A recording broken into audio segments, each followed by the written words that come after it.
Bonjour à tous. Alors aujourd'hui, on va tester un bloc moteur Cyclonix de chez Zodiac. Donc il nous arrive de chez un client. Les symptômes, c'est le robot ne se déplace plus dans la piscine, donc plus de traction, plus de mouvement. Donc on va déjà voir comment est fait un bloc moteur pour que ça soit clair pour tout le monde. Et puis après on va vous expliquer ce que vous pouvez faire chez vous avec les outils standards que vous pouvez avoir.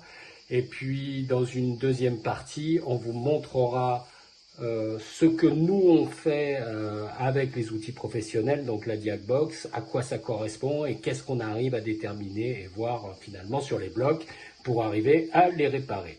Alors, le bloc, on l'a déjà ouvert, hein, parce que bon, nous voir visser, dévisser sur une vidéo, ça a guère d'intérêt. Vous pouvez voir probablement que ici, le bloc a pris l'eau. Donc déjà, ça part très très mal.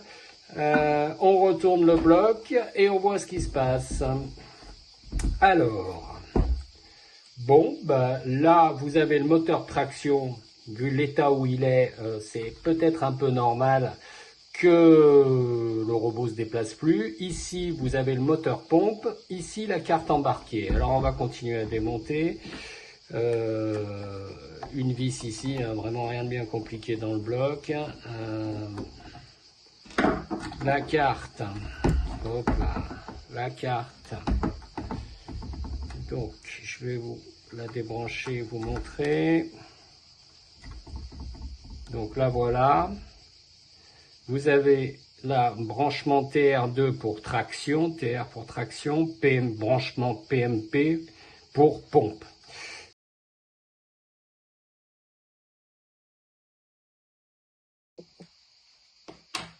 Donc le carter moteur, le bloc moteur, c'est donc le boîtier lui-même, le couvercle, et ici vous avez à l'intérieur le joint d'étanchéité.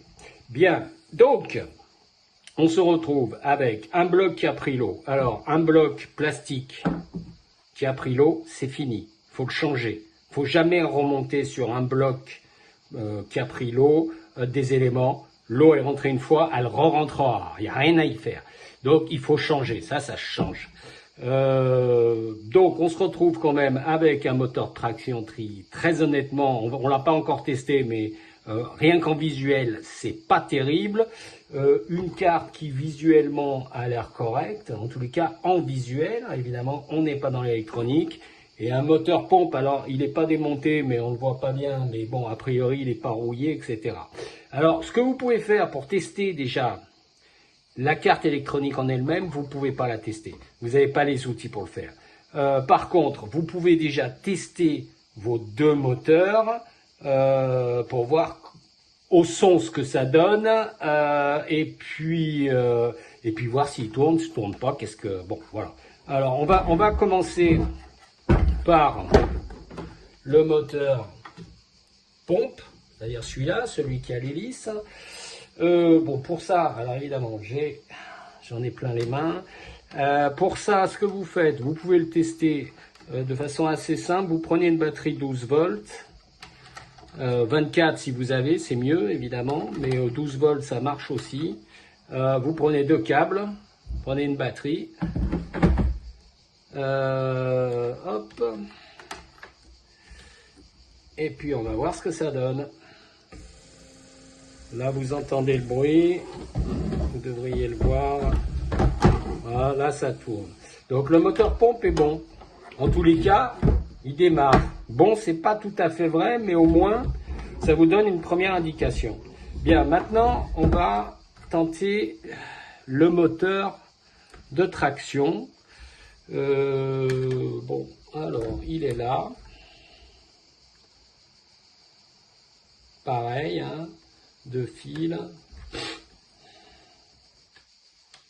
et on va voir ce que ça donne. Voilà. Ouais, alors je vais vous le montrer comme ça, mais rien qu'au bruit c'est pas terrible, hein. Ouais, bon ben le moteur est mort, hein. Là, ça bloque dans tous les sens, ça ne veut plus tourner. Donc le moteur traction, lui, est cuit. Ce qui explique évidemment que le robot ne puisse pas se déplacer.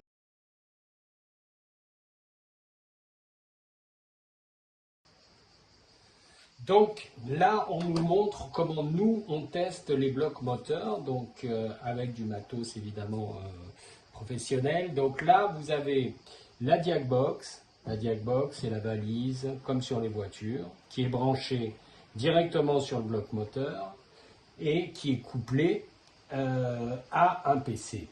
Très bien. Donc là, on accède au bloc moteur via la Diagbox.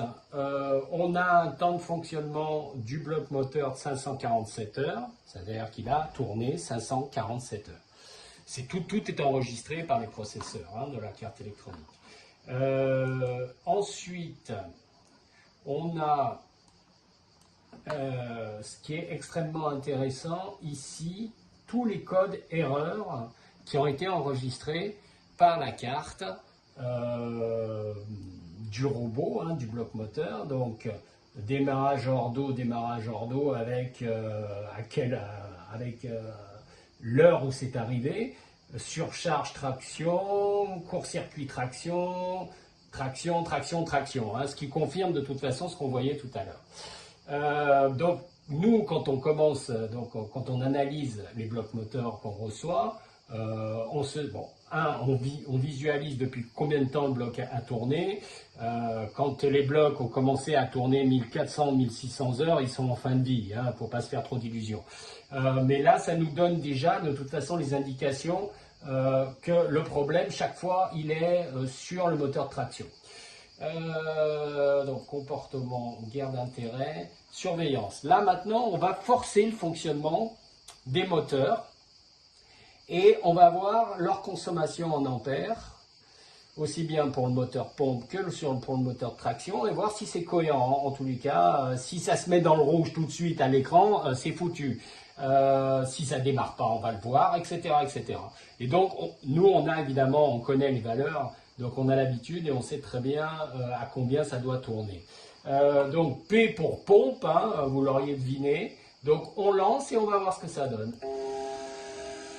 Donc, voilà, au bruit, c'est propre. La pompe tourne à 0,5, 0,6, voilà, 0,6 ampères. Bon, c'est acceptable, pas de souci. Toutes ces flèches, au bas, donc marche avant, marche arrière, tourne à droite, tourne à gauche, c'est pour le moteur traction. Allons-y, on va bien voir ce que ça va donner. Hop, là vous avez vu la petite flèche qui a essayé de partir. Le moteur est bloqué, il n'y a rien à faire. Stop, on va le faire marche arrière pour voir s'il veut tourner à l'envers. Donc on se concentre en fait sur ça pour voir ce que ça donne en termes de consommation. Ouais, bon, donc de toute façon le moteur il bloque, il est complètement bloqué. Donc voilà, donc bon, ça vous donne un ordre d'idée de comment on fait les tests Diagbox. Dans le cas présent, de toute façon, c'est ce qu'on avait vu dans la première partie, mais là au moins c'est confirmé par un passage Diagbox, il n'y a pas de discussion. La Diagbox, elle nous donne toutes les valeurs et on sait exactement ce qu'il en est. Mais ce bloc moteur, le bloc plastique prend l'eau, donc il faut le changer. 2, le moteur de traction complètement rouillé et de toute façon il est mort, donc il faut le changer aussi au minima. Voilà, bon écoutez, j'espère que tout ceci vous sera utile dans vos réparations. Si vous avez aimé la vidéo, n'hésitez pas à liker, ça fait toujours plaisir et ça ne mange pas de pain. Et vous pouvez bien entendu vous abonner à la chaîne, ça fait là aussi toujours plaisir. Sur ce, on va vous souhaiter une bonne journée et à bientôt.